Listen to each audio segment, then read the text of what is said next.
Okay. Oh, wait, hello? Please? What is going on here, yo?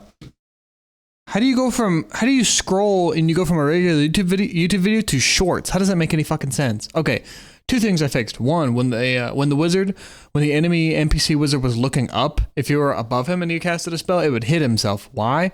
Well, before I figured out that there was a bug with the control rotation or at least how the functionality works, I don't fully understand. Because the control rotation gets updated basically all the time, you can't just manually set it to be something else for an NPC, I think. So we instead use a different rotation instead of the control rotation.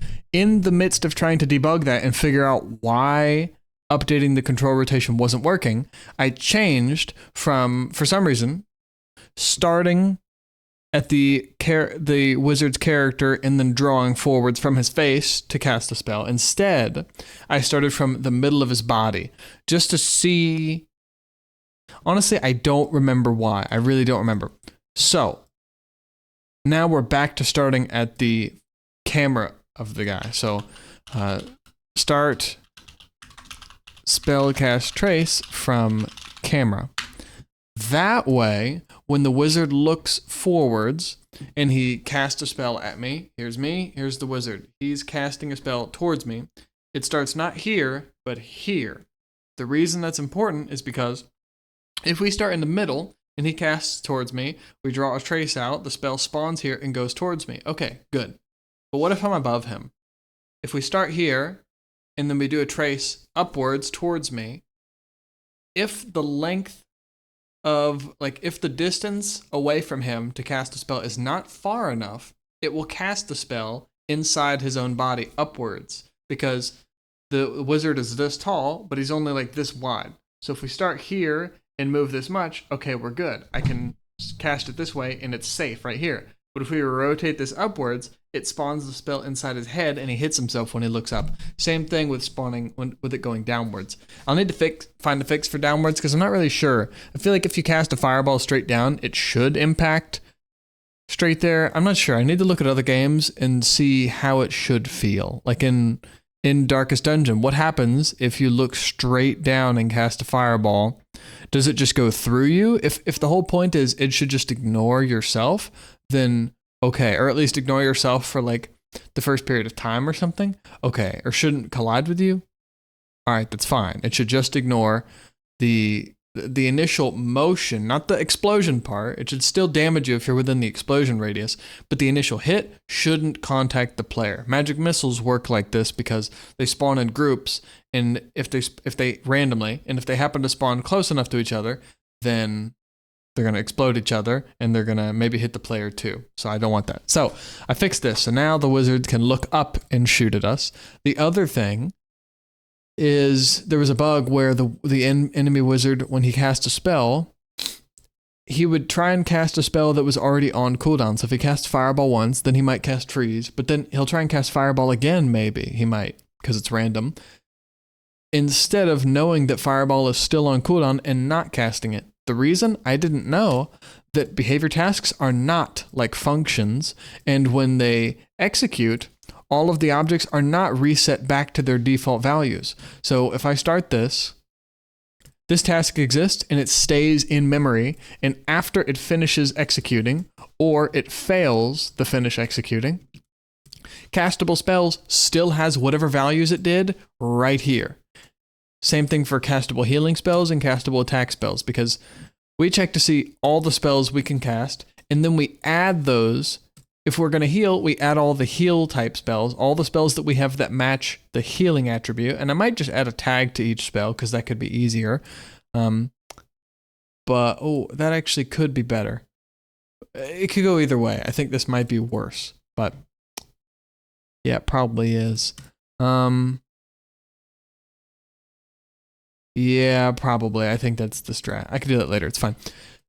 The point is that all these three objects that I'm adding elements to, every time the task completes,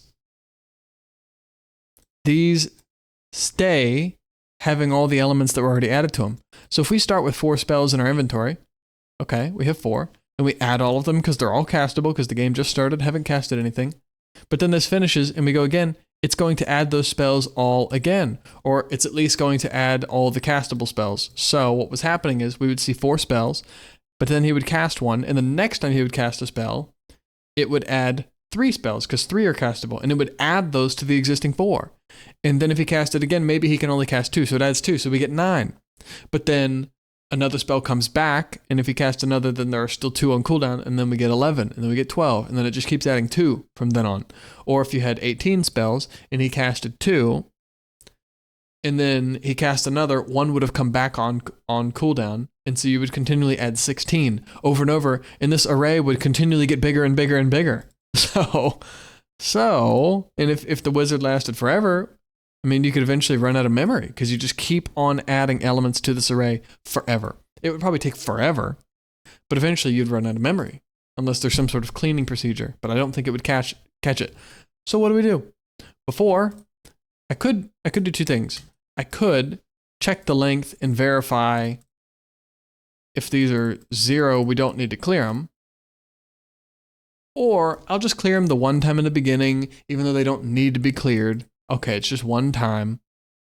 And then all the subsequent times, after we've added the 4 spells, we clear it to go back to 0, and then we see how many spells do we actually have. Oh, we have 3, and we only add 3. So that way when we cast, we only have 3 options. That's it. Now it's good. What that means now is the enemy wizard will never have a time where he tries to cast a spell that he doesn't have the ability to cast because it's still on cooldown. He will never try and cast a spell on cooldown. That's what I want. It should be a wizard that knows what the hell he's doing. It should not be some stupid wizard that has no clue what's going on in his book. Cool. Example. He has 4 possible spells right now. Yo, blink. And now he's never going to cast one, or never going to try and cast one twice. Excuse me. Yeah, he's never going to do it twice in a row because it's going to be on cooldown. So he's never going to not be able to cast a spell. Because earlier, he would cast Thunderclap, and then sometimes he would just try and cast Thunderclap again. And it wouldn't work because it's still on cooldown. So now every single time he casts, it is successful. It's a simple behavior task misunderstanding on my part. I didn't know that these do not all get reset. For example, if I change the delay between, maybe there's a spell that reduces the I don't know, it makes him more, I don't know, it's like haste or something. You hasten, or maybe there's a difficulty for the wizards. So maybe there's like a higher tier one, and the higher tier one, his task will be updated so that he casts every 0.3 seconds instead of every 0.5. Or rather, the delay between him seeing the player and casting is faster. So there are some guys who see you and instantly react, whereas there are some like novice wizards who see you and then react. But if I change this value, it will persist for the lifetime of the wizard until it gets updated again because the task stays in memory. It doesn't get destroyed. This is not a function where when we return, the temporary objects that exist are destroyed. They're not reinitialized the next time this is called.